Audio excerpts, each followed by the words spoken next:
মিথিলা নরেশ জনক, এবার ধর্মের মান আপনি রক্ষা করতে পারেন।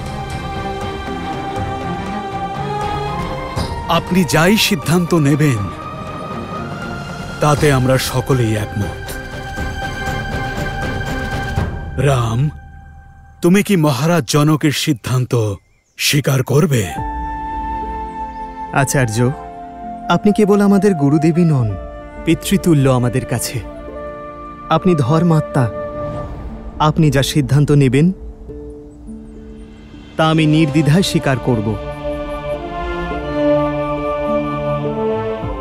ভরত, তোমার কোনো আপত্তি নেই তো? না গুরুদেব। মহারাজ জনক ধর্মাত্মাই নন, আমাদের ধর্মপিতাও। কিন্তু একটা অনুরোধ ওনার কাছে, যেন সিদ্ধান্ত নেওয়ার সময় ধর্মের সঙ্গে আমার ভালোবাসারও মান রাখেন।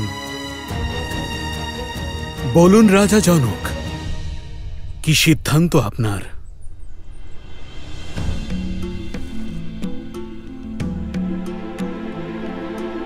কোনো সিদ্ধান্ত নেওয়ার আগে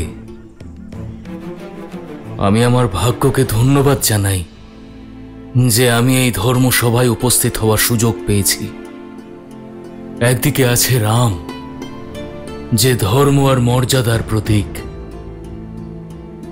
আর অন্যদিকে ভরত, যে প্রেম আর সমর্পণের প্রতিমূর্তি।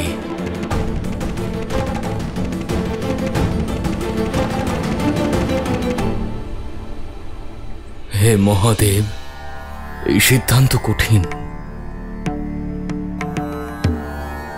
আমায় সৎবুদ্ধি দিন, পথ দেখান, যেন আমি সঠিক সিদ্ধান্ত নিতে পারি। হর হর মহাদেব।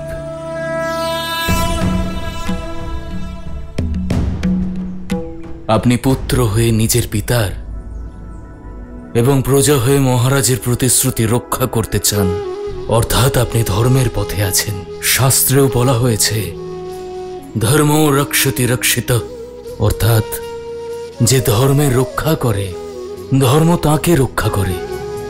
তুমি ধর্মের পথে আছো। আর ভরত, তুমি তোমার হৃদয়ে নিজের দাদার প্রতি প্রেম এবং ভক্তির সেই প্রবাহ আছে যার প্রভাবে স্বয়ং বিষ্ণুও প্রভাবিত হতে পারেন, যিনি নিজের ভক্ত প্রহ্লাদকে তার পিতা হিরণ্যকশিপুর হাত থেকে রক্ষা করার জন্য নিজের মাতার গর্ভ থেকে জন্মানোর অপেক্ষাও করেননি, আর সৃষ্টির সমস্ত নিয়মকে ভেঙে এক স্তম্ভ থেকে নরসিংহের রূপে অবতীর্ণ হয়ে নিজের ভক্তের রক্ষা করেছেন। এই কর্মই ধর্মের প্রতি নিঃস্বার্থ প্রেমের বিজয় সূচক। আর আজ যখন একদিকে রামের ধর্ম রয়েছে আর অন্যদিকে ভরতের প্রেম, তাই আমার বিচারে আজও প্রেমকেই প্রাধান্য দেওয়া উচিত। অতএব জয় প্রেমের হয়েছে, জয় ভরতের হয়েছে।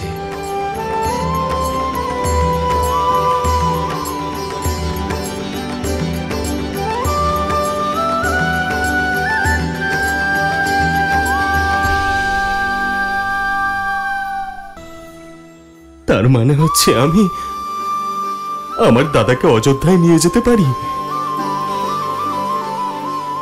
আমার ইচ্ছে পূরণ করতে পারি। ভালোবাসার নিজস্ব কিছু নিয়ম থাকে কুমার। ভালোবাসায় প্রথমে আমরা তাদের কথা ভাবি যাদের আমরা ভালোবাসি। ভালোবাসায় স্বার্থ নয়, বরং ত্যাগ করাই হলো মূল। নিজের ইচ্ছা পূরণ নয়, তাই আমি আপনাকে এই পরামর্শই দেব যে আপনি নিঃস্বার্থভাবে শুধুমাত্র ভালোবাসা দিয়ে স্বয়ং শ্রীরামকে জিজ্ঞাসা করুন যে ওনার সিদ্ধান্তটা কি, ওনার মন কি চায়। উনি যে সিদ্ধান্তই নেবেন তা আপনি পবিত্র ফুল মনে করে শিরোধার্য করুন। এই হলো আমার পরামর্শ এবং এই আমার সিদ্ধান্ত। মহারাজা জনক, আপনাকে কোটি কোটি ধন্যবাদ। নিঃস্বার্থ প্রেমের প্রকৃত অর্থ আজ বুঝতে পেরেছি আমি। আর তার জন্য আমি সর্বদা আপনার কাছে কৃতজ্ঞ থাকব।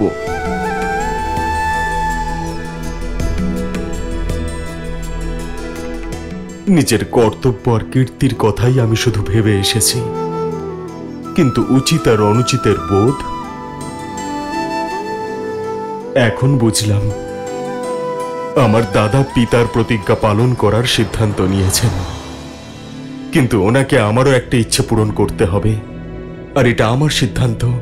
হয় দাদা সিংহাসন স্বীকার করে নেবেন, আর না হলে আমি মৃত্যুকে আলিঙ্গন করব।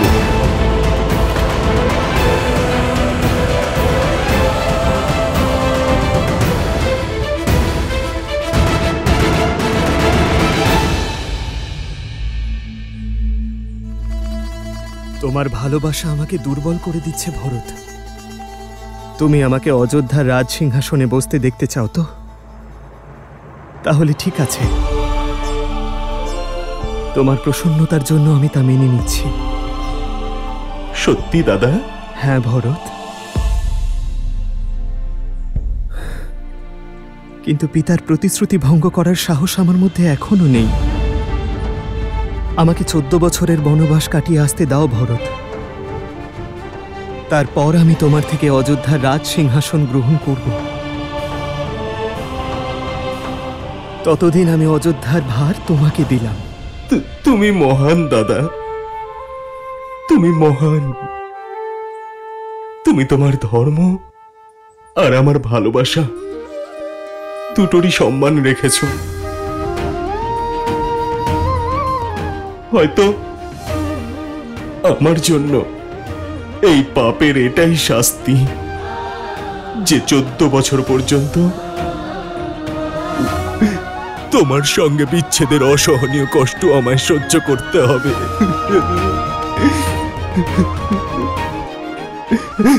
দাদা। ভরত,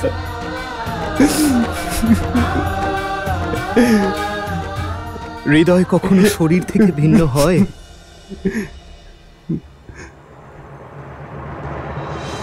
দাদা, তুমি যা বলছো আমি সব মেনে নিচ্ছি, কিন্তু আমি যদি তোমার কাছে কিছু চাই, তুমি কি সেটা আমায় দেবে? আমার প্রিয় ভরতের জন্য তো আমি প্রাণ দিতেও প্রস্তুত। বলো ভরত, আমার থেকে কি চাও তুমি? দয়া করে আমায় শুধু তোমার পাদুকা দুটি দাও।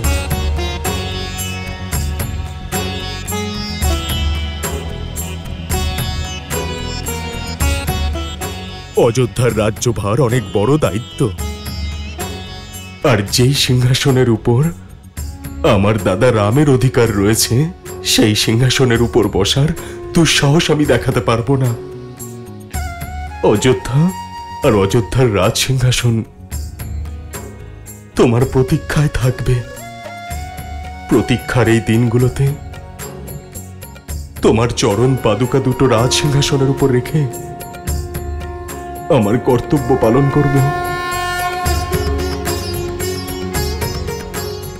তোমার চরণ ধর্মের পথেই রয়েছে, আর তোমার সেই চরণের পাদুকাদ্বয়কে রাজ সিংহাসনে রাখলে আমাদের অযোধ্যা থেকে ধর্মের লোপ হবে না দাদা।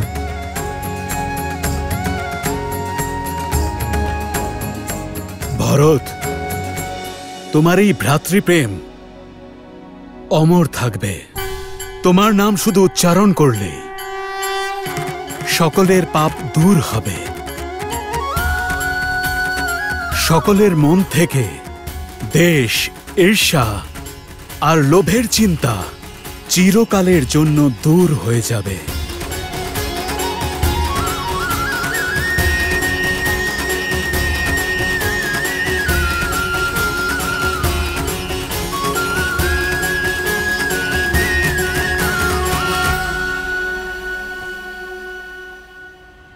आदर्श और मर्यादा की है ये कथा महापावनम, काटे मद श्री से मिला दे श्रीमद् रामायणम, श्रीमद् रामायणम, श्रीमद् रामायणम। এর উপর নিজের পা রেখে এটা পবিত্র করে দাও দাদা। श्री राम, श्री राम, श्री राम, श्री राम, श्री राम, श्री राम, श्री राम।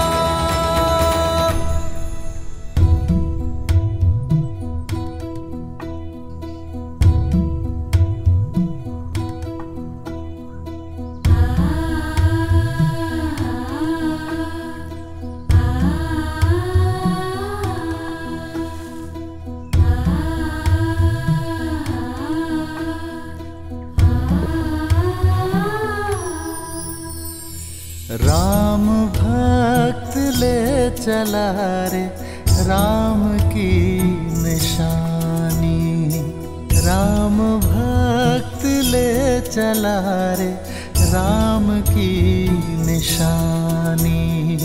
शीश पर खड़ाऊ अखियों में पानी, राम भक्त ले चला रे राम की निशानी। তোমার আদেশ পালন করছি আমি দাদা। জানি না কোন জন্মের পাপ ভোগ করব আমি এই 14 বছরের বিয়োগে, কিন্তু মনে থাকে যেন 14 বছর, শুধুমাত্র 14 বছর। যদি এক মুহূর্ত অযোধ্যাতে ফিরে যেতে তুমি দেরি করো, তাহলে এই ভরতের প্রাণহীন দেহ দেখতে পাবে তুমি।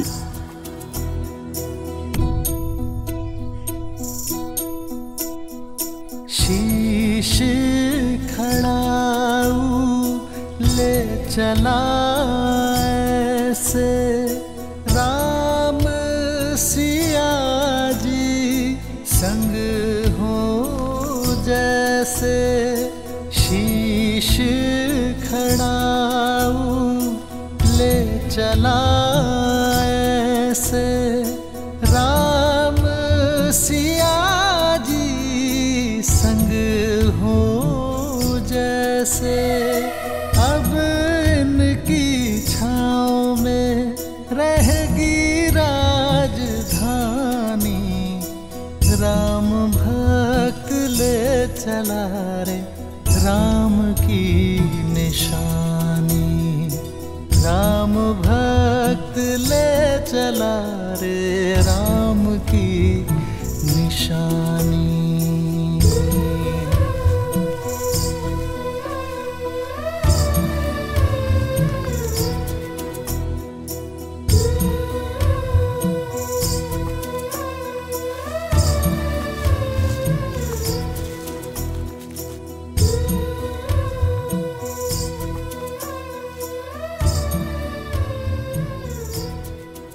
যতটা পবিত্র ভরতের মন, ততটাই পবিত্র তার ভাতৃভক্তি।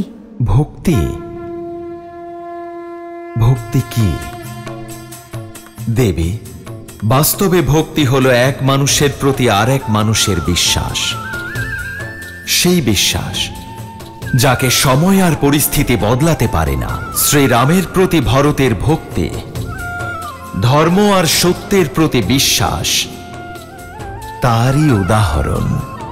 সেই বিশ্বাস যার কারণে মানুষ আপনজনের সঙ্গে, সংসারের সঙ্গে এমনকি নিজের সঙ্গে লড়াই করে। ভরতের শ্রীরামের প্রতি ভক্তি, তাঁর প্রতি বিশ্বাসী ভরতকে ভালোবাসা আর সম্মানের মূর্তি করে তোলে। সত্য বলেছেন আপনি। এমন ভ্রাতৃভক্তির কেউ কিভাবে শত্রু হতে পারে? ভরতের থেকে বড় ভক্ত এই সংসারে আর কেউই হতে পারে না। সত্য বলেছেন আপনি দেবী। বাস্তবে এই সংসারে ভরতের থেকে বড় কোনো ভক্ত নেই, কেবলমাত্র একজন ছাড়া। অর্থাৎ যেখানে একদিকে ভরত শ্রীরামের জন্য তার সমস্ত জীবন উৎসর্গ করলেন, সেখানে আরো একজনও ছিল যে কেবলমাত্র রামকে সেবা করার জন্য জন্মগ্রহণ করেছিল, যে ভক্তিতে ভরতের থেকে কম ছিল না, আর শক্তি ও সাহসে এই ব্রহ্মাণ্ডে অদ্বিতীয় ছিল। কে তিনি? কিছু লুকোবেন না আমার থেকে। লুকোচ্ছি না দেবী, এ কথা সত্য। যদি ভরতের থেকে বড় কোনো রামভক্ত থাকে, সে হল শিব। আর এই কারণে আমার একমাত্র অংশ অবতার রামের সময় পৃথিবীতে জন্ম নিয়েছিল, যাতে সে রাম ও রাবণের এই অভিন্ন কাহিনীর অংশ হতে পারে। অংশ অবতার?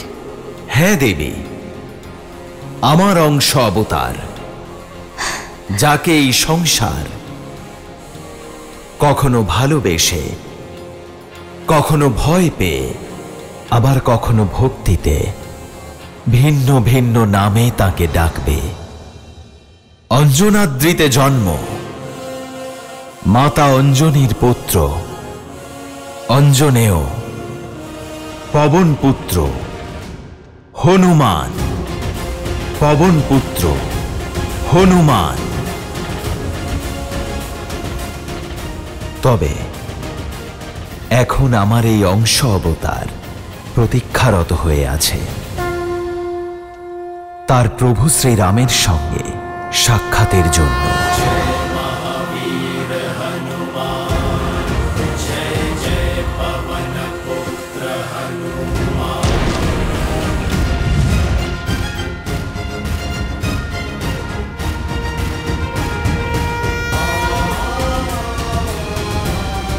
রাম রাম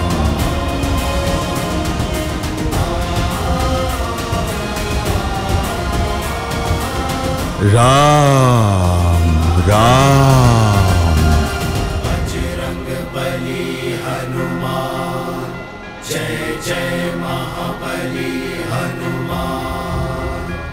राम राम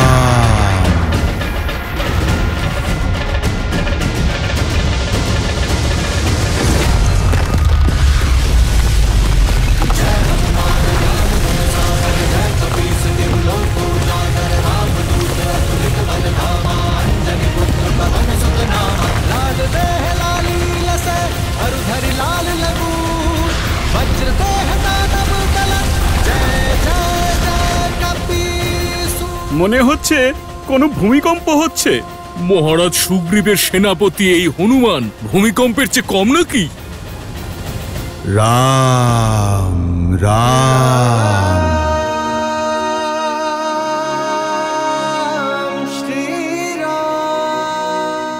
মনে হচ্ছে বুদ্ধিভ্রম হয়েছে আমাদের সেনাপতির। রাম নামের কোনো মানুষকে নিজের আরাধ্য মনে করছেন। রাম রাম আর উনি একান্তে করছেনই বা কি?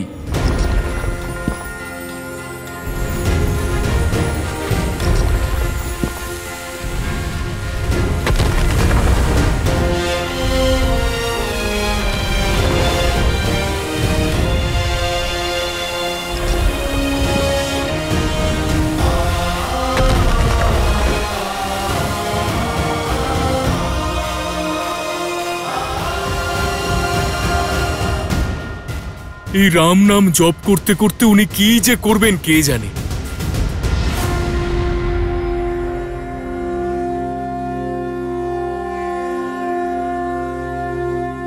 राम राम। श्री गुरु चरण सरोज रज,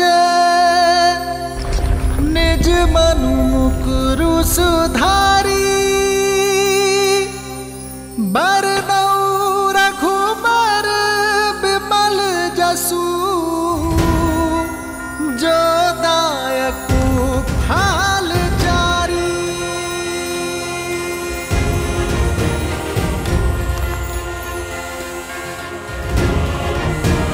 जय महावीर हनुमान, जय जय पवन पुत्र हनुमान।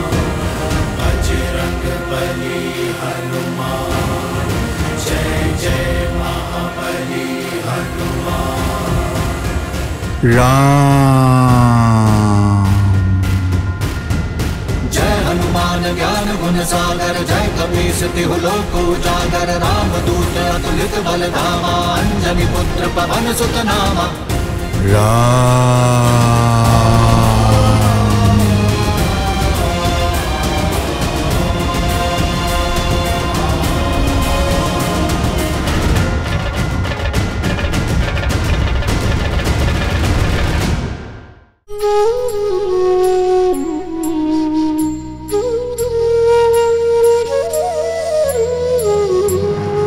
ভোর থেকে রাত হয়ে গেল, কুমার ভরত এখনো দাঁড়িয়ে আছেন। জানি না রাজকুমার ভরত কি করতে চলেছেন।